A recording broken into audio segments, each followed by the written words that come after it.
Dear students, आप सभी का बहुत बहुत स्वागत है आपके अपने यूट्यूब चैनल स्टडी विथ विकास पाठक में। बच्चों, आज के वीडियो में हम लोग बात करेंगे कक्षा 11th के भूगोल विषय। ठीक है, भूगोल विषय का सेट 2 को पूरा कंप्लीट में देखेंगे। जो जैक ने मॉडल क्वेश्चन जारी किया है, काफ़ी इंपॉर्टेंट क्वेश्चन था। तो जैक की तरफ से जो मॉडल क्वेश्चन जारी किया गया है उसका हम लोग सेट 2 देखने वाले हैं। सेट 1 अगर आप लोग नहीं देखे हैं तो चैनल के प्लेलिस्ट में जाइए, जिसमें बना हुआ है कक्षा class 11th model question paper term 1। ठीक है, टर्म 1। तो ये टर्म 1 के लिए इम्पोर्टेंट है, जो आपका एग्जाम होने वाला है। तो देख सकते हैं इसमें समय आपको 1.5 घंटा मिलेगा और पूर्णांक 40 है, मतलब 40 क्वेश्चन है और 40 से एक नंबर के सारे क्वेश्चन हैं 40 नंबर के। ठीक है, तो चलिए वीडियो को स्टार्ट करते हैं। सेट 2 है, तो इसमें पहला क्वेश्चन है कि बिग बैंग सिद्धांत का प्रतिपादन किसने किया। तो बिग बैंग सिद्धांत का प्रतिपादन किया था जॉर्ज लेमेंटेयर ने। तो देखते हैं ऑप्शन है कि नहीं। तो क नंबर है जॉर्ज लेमेंटेयर, ख है कांट, ग है जेम्स जीन्स और घ है एडविन हब्बल। तो एक का हो जाएगा क जॉर्ज लेमेंटेयर। ठीक है। सेकेंड है बिग बैंग सिद्धांत के अनुसार ब्रह्मांड की उत्पत्ति आज से लगभग कितने वर्ष पूर्व हुई। 7 अरब वर्ष पूर्व, मतलब 2 का क। तीसरा है पृथ्वी से सूर्य की औसत दूरी कितनी है। तो पृथ्वी से सूर्य की औसत दूरी है 14.96 करोड़ किलोमीटर। ठीक है, तो ग नंबर आंसर बिल्कुल सही है। ग है आंतरिक ग्रह के अंतर्गत निम्न में कौन से ग्रह को नहीं रखा गया है। आंतरिक ग्रह, ठीक है, तो आंतरिक ग्रह आप जानते हैं कि बुध, शुक्र, पृथ्वी और मंगल है आंतरिक ग्रह। लेकिन शनि क्या है, शनि जो है आउटर प्लेनेट है। ठीक है, जो है आपका बाहरी ग्रह, तो शनि हो जाएगा इसका आंसर। नेक्स्ट है 5वां नंबर, निम्नलिखित में से किस युग को डायनासोर का युग कहा जाता था। तो जुरैसिक जो काल था, जुरैसिक पीरियड, इसको कहा जाता था डायनासोर का युग। ठीक है, जुरैसिक काल को। नेक्स्ट है 6 नंबर क्वेश्चन, पृथ्वी पर जीवन का प्रारंभ आज से लगभग कितना वर्ष पहले हुआ था। तो इसका ऑप्शन है आपका 1 अरब 37 करोड़ वर्ष पूर्व, ख है 4 अरब 60 करोड़ वर्ष पूर्व, ग है 3 अरब 80 करोड़ वर्ष पूर्व और घ है 4 अरब 80 करोड़ वर्ष पूर्व। तो इसका आंसर हो जाएगा आपका 3 अरब 80 करोड़ वर्ष पूर्व, ग नंबर। ठीक है। 7वां नंबर क्वेश्चन है, निम्नलिखित में से कौन सी गैस विकिरण सौर विकिरण के लिए पारदर्शी है जबकि पार्थिव विकिरण के लिए अपारदर्शी है। ठीक है, तो 7 नंबर का हो जाएगा घ, कार्बन डाइऑक्साइड। ठीक है, कार्बन डाइऑक्साइड जो है वो विकिरण के लिए पारदर्शी है जबकि पार्थिव विकिरण के लिए अपारदर्शी कार्बन डाइऑक्साइड। 8वां नंबर है, मानव के लिए वायुमंडल का सबसे महत्वपूर्ण घटक निम्न में कौन सा है। ठीक है, तो इसका ऑप्शन है जलवाष्प, ख है धूलकण, ग है नाइट्रोजन और घ है ऑक्सीजन। तो इसका सही आंसर हो जाएगा ख जलवाष्प, क जलवाष्प। 9 नंबर क्वेश्चन है, निम्नलिखित में से कौन सी वायु की उस दशा को दर्शाता है जिसमें वायु में नमी उसकी पूरी क्षमता के अनुरूप होती है। ठीक है, तो ये हो जाएगा संतृप्त आर्द्रता। ठीक है, ओके। तो 9 नंबर का हो जाएगा घ, संतृप्त आर्द्रता। 10वां नंबर क्वेश्चन है, पृथ्वी की लगभग 50% वनस्पति प्रजातियां किस प्रकार के वन में पाई जाती है। क नंबर है शीतोष्ण वन, ख नंबर है टैगा वन, ग नंबर है उष्णकटिबंधीय वर्षा वन और घ नंबर है भूमध्य सागरीय वन। तो 10 नंबर का हो जाएगा उष्णकटिबंधीय वर्षा वन, उष्णकटिबंधीय वर्षा वन। 11 नंबर क्वेश्चन है, संकटापन्न पौधों और जीवों की प्रजातियों तथा उनके संरक्षण के लिए रेड डाटा सूची जो है किसके द्वारा जारी किया जाता है। तो रेड डाटा सूची जो है ये IUCN अंतर्राष्ट्रीय प्रकृति संरक्षण संघ के तहत जो है ये सूचित जारी किया जाता है। लेकिन यहाँ पर इस प्रकार का कोई ऑप्शन नहीं, तो 11 नंबर क्वेश्चन को हम लोग रिजेक्ट कर देंगे यहाँ से। ठीक है, क्योंकि इसका सही आंसर हो जाता है IUCN, जो कि यहाँ पर ऑप्शन नहीं दिया हुआ है। 12 नंबर देख लेते हैं। 12 नंबर क्वेश्चन है, जैव विविधता का संरक्षण निम्न में से किसके लिए सर्वाधिक महत्वपूर्ण है। ठीक है, तो क नंबर है जंतु, ख नंबर है पौधे और ग नंबर है क और ख दोनों और घ नंबर है इनमें से कोई नहीं। तो 12 का हो जाएगा ग नंबर, क और ख दोनों। ठीक है, फिर देखते हैं 13 नंबर क्वेश्चन। 13 नंबर क्वेश्चन है, 1992 ईस्वी में पृथ्वी सम्मेलन का आयोजन किस देश में हुआ था। तो वो हुआ था आपका ब्राजील के शहर रियो डी जेनेरियो में। ठीक है, ब्राजील जो दक्षिण अमेरिका का कंट्री है। तो ख नंबर इसका बिल्कुल सही हो जाएगा। 14 नंबर है, भूगोल धरातल के विभिन्न भागों में कारणात्मक रूप से संबंधित तथ्यों में भिन्नता का अध्ययन करता है। यह कथन किनका है। तो ऑप्शन आपका दिया हुआ है रिचर्ड हार्टसोन, अल्फ्रेड हेटनर, ग है हम्बोल्ट और घ है कार्ल रिटर। तो 14 का हो जाएगा ख, अल्फ्रेड हेटनर। ठीक है, अल्फ्रेड हेटनर। नेक्स्ट है 15 नंबर क्वेश्चन। 15 नंबर में निम्नलिखित में से किसे भौतिक लक्षण कहा जाता है। तो इसके ऑप्शन है क नंबर बंदरगाह, ख नंबर मैदान, ग नंबर सड़क और घ नंबर जल उद्यान। तो 15 का हो जाएगा आपका मैदान। ठीक है, मैदान। मैदान जो है ये आपका क्या है, भौतिक लक्षण है मैदान। 16 नंबर क्वेश्चन है, पृथ्वी की उत्पत्ति से संबंधित निहारिका परिकल्पना किसके द्वारा दिया गया। तो निहारिका ये आपका सेट 1 में भी था, तो काफी इंपॉर्टेंट क्वेश्चन है। तो ये हो जाएगा आपका लाप्लास का निहारिका सिद्धांत। ठीक है। 17 नंबर क्वेश्चन है, खगोलीय दूरी मापने की इकाई क्या है। तो खगोलीय दूरी मापने की इकाई क्या होती है, प्रकाश वर्ष। ठीक है। 17 नंबर का हो जाएगा आपका प्रकाश वर्ष खगोलीय दूरी। 18 नंबर क्वेश्चन है, कौन भूकंपीय तरंग तरल एवं ठोस में गमन करती है। तो जो पी तरंग होती है, 18 नंबर का हो जाएगा पी तरंग जो होती है वो ठोस और तरल दोनों में गमन कर सकती है, पी तरंग। ठीक है। आगे 19 नंबर क्वेश्चन, निम्नलिखित में से कौन जोवियन ग्रह का उदाहरण है। निम्नलिखित में कौन जोवियन ग्रह का उदाहरण है।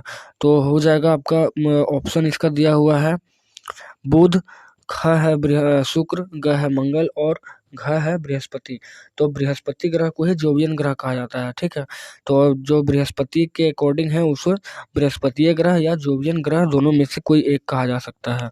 तो 19 का घ आंसर सही हो जाएगा। 20 नंबर है, निम्नलिखित में से कौन पार्थिव ग्रह का उदाहरण है।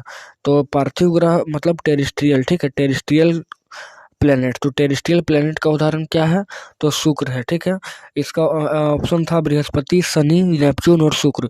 तो इसका आंसर शुक्र हो जाएगा। आगे 21 नंबर है, पृथ्वी की उत्पत्ति आज से के लगभग कितने वर्ष पूर्व हुई थी। तो इसका ऑप्शन है 3.6 अरब वर्ष पूर्व, 4.6 अरब वर्ष पूर्व।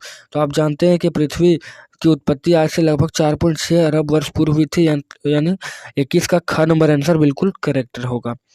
22 नंबर क्वेश्चन है, पृथ्वी की त्रिज्या कितनी है। तो पृथ्वी की त्रिज्या जो है 6370 किलोमीटर है। ठीक है, 6370 किलोमीटर।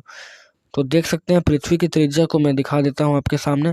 अगर ये पृथ्वी है, ठीक है, अगर ये पृथ्वी है पूरा पृथ्वी, तो इसका एक इधर काट के हम लोग यहाँ तक जाएंगे तो यहाँ पर 6370 किलोमीटर है पृथ्वी की त्रिज्या। आगे 23 नंबर, भूकंप की तीव्रता किस स्केल पर मापी जाती है। तो भूकंप की तीव्रता जो है वो रिक्टर स्केल पर मापी जाती है, रिक्टर स्केल। ठीक है, 23 नंबर। 24 नंबर क्वेश्चन है कि ग्रेनाइट किस प्रकार के चट्टान का उदाहरण है। ग्रेनाइट जो है वो किस प्रकार के चट्टान का उदाहरण है। तो ऑप्शन नंबर ए का दिया हुआ है, आग्नेय, ख अवसादी, ग कायांतरित और घ इनमें से कोई नहीं। तो इसका आंसर हो जाएगा क आग्नेय। 25 नंबर है, संवहन तरंग सिद्धांत का प्रतिपादन किनके द्वारा किया गया। ऑप्शन क है मॉर्गन, ख है आर्थर होम्स, ग है हैरिस हेस और घ है अल्फ्रेड हेटनर। तो इसका हो जाएगा संवहन तरंग सिद्धांत जो था कन्वेक्शनल करंट थ्योरी, इसे हैरी हेस ने दिया था, हैरी हेस। आगे 26 नंबर क्वेश्चन है, सागरीय अधस्थल विस्तार का सिद्धांत किसने दिया था। सागरीय अधस्थल विस्तार का सी फ्लोर स्प्रेडिंग। ठीक है, सी फ्लोर स्प्रेडिंग का कौन दिया था, तो हैरी हेस ही था जिन्होंने सी फ्लोर स्प्रेडिंग का सिद्धांत दिया था। आगे 27 नंबर, मैग्मा के ठंडा होने से किस प्रकार के चट्टान का निर्माण होता है। तो मैग्मा जो होता है वो ऊपर आता है और वो अगर ठंडा हो जाता है तो उससे आग्नेय चट्टान मतलब इग्नियस रॉक बनते हैं। तो 27 का क हो जाएगा करेक्ट। आगे 28, संगमरमर किस प्रकार के चट्टान का उदाहरण है। तो संगमरमर जो है उसका ऑप्शन दिया हुआ है क आग्नेय, ख अवसादी, ग है कायांतरित और घ है इनमें से कोई नहीं। तो इसका हो जाएगा आपका कायांतरित। संगमरमर जो है कायांतरित चट्टान, क्योंकि मेटामॉर्फिक होता है ये। ठीक है, तो रूपांतरण होता है कायांतरित या रूपांतरण, तो इसका रूपांतरण हो जाता है इसलिए इसे कायांतरित चट्टान कहा जाता है। 29 नंबर है, प्रादेशिक उपागम का प्रवर्तन किस भूगोलवेत्ता द्वारा किया गया। तो प्रादेशिक उपागम का प्रवर्तन जो है वो किस भूगोलवेत्ता द्वारा किया गया था, तो वो है आपका कार्ल रीटर के तहत से। 30 नंबर, क्रमबद्ध भूगोल किसके द्वारा प्रदर्शित किया गया। क्रमबद्ध भूगोल जो है वो किसके द्वारा प्रवर्तित किया गया। ऑप्शन आपका हो जाएगा क में हम्बोल्ट है, ख में हेटनर, ग रीटर और घ हार्टसोन। तो 30 का हो जाएगा हम्बोल्ट, ख का नंबर। ठीक है, 31 है, भूगोल की के किस उपागम विधि को प्रकरण विधि भी कहा जाता है। इसका ऑप्शन है क्रमबद्ध उपागम, ख प्रादेशिक उपागम, ग भौतिक उपागम और घ इनमें से कोई नहीं। तो क्रमबद्ध उपागम हो जाएगा। 31 का क नंबर आंसर बिल्कुल सही है। 32 नंबर देखते हैं। 32 नंबर में है, समुद्री मार्ग से पृथ्वी की परिक्रमा करने वाला प्रथम नाविक कौन था। ठीक है, तो आपका क नंबर दिया हुआ है कोलंबस, ख नंबर है मैगलेन और ग नंबर है जेम्स कुक और ख नंबर है चार्ल्स डार्विन। तो 32 का आपका हो जाएगा मैगलेन, ठीक है, मैगलेन ख नंबर। 33 में है पृथ्वी की आंतरिक संरचना में मध्यवर्ती परत किस नाम से जाना जाता है। इसका ऑप्शन है क मेंटल, ख घूपरपट्टी, ग क्रोड और घ इनमें से कोई नहीं। तो यह हो जाएगा मेंटल, क्योंकि क्रस्ट मेंटल क्रोड, ठीक है। तो मध्य में कौन होता है, मेंटिल होता है, ठीक है। आगे है 34 नंबर, भू संचलन किससे उत्पन्न होता है। भू संचलन अर्थ का जो मूवमेंट है वो किससे उत्पन्न होता है। तो 34 नंबर का ऑप्शन दिया हुआ है पवन से, ख है समुद्री तरंग से, ग है पृथ्वी की बाह्य शक्तियों से और घ है पृथ्वी की आंतरिक शक्तियों से। तो अर्थ का जो मूवमेंट होता है पृथ्वी की आंतरिक शक्तियों से उत्पन्न होता है, तो घ नंबर बिल्कुल सही है। 35 नंबर है ज्वालामुखी और भूकंप किस प्रकार की क्रियाएं हैं। तो ये जो है वो आकस्मिक क्रिया है। 35 का आपका हो जाएगा ख, आकस्मिक क्रिया, ठीक है। फिर 36 नंबर है वायुमंडल के सर्वाधिक मात्रा में कौन सी गैस पाई जाती है। तो वायुमंडल में सर्वाधिक मात्रा में क्या पाया जाता है, तो नाइट्रोजन गैस, ठीक है, नाइट्रोजन गैस पाया जाता है। 37 नंबर है सभी प्रकार के मौसमी घटनाएं वायुमंडल के किस परत में घटित होती है। क नंबर दिया हुआ है आपका समताप मंडल, ख है आयन मंडल और ग है क्षोभ मंडल और घ है मध्य मंडल। तो इसका आंसर हो जाएगा क्षोभ मंडल, 37 का ग नंबर। आगे 38 नंबर, निम्नलिखित में से कौन वर्षण के अंतर्गत शामिल नहीं किया जाता है। ऑप्शन है संघनन, ख है ओला, ग है तुषारपात और घ है वर्षा। तो 38 नंबर का हो जाएगा संघनन, ठीक है, संघनन, कंडेंसेशन। आगे है 39 नंबर, विश्व पर्यावरण दिवस कब मनाया जाता है। विश्व पर्यावरण दिवस जो है वो 5 जून को मनाया जाता है, ठीक है। तो 39 नंबर का हो जाएगा ग। 40 नंबर है निम्नलिखित में से कौन जीवमंडल को प्रदूषित कर रहा है। निम्नलिखित में से है जीवमंडल को प्रदूषित कौन कर रहा है। तो ऑप्शन है आपका पेड़ पौधे, ख है कृषि विकास, ग है औद्योगिक विकास और घ है जलवायु परिवर्तन। तो 40 का ग नंबर बिल्कुल सही होगा, औद्योगिक विकास, ठीक है। क्योंकि आज के डेट में इंडस्ट्री जो जितना भी डेवलप कर रहे हैं ये सारे जीवमंडल को ही नुकसान पहुंचाते हैं। तो आई होप कि आप सभी को ये वीडियो बहुत ही अच्छा लगा होगा। आप लोग चैनल को सब्सक्राइब कर लें और बेल आइकन को प्रेस कर लें ताकि मेरे सभी लेटेस्ट नोटिफिकेशन आप सभी स्टूडेंट्स के पास पहुंच जाए और आप आराम से अपने घर बैठे तैयारी कर सकते हैं। तो चलिए इसी उम्मीद के साथ मिलते हैं आपसे एक नेक्स्ट वीडियो में। तब तक के लिए आप अपना बहुत ख्याल रखिए। जय हिंद, जय भारत।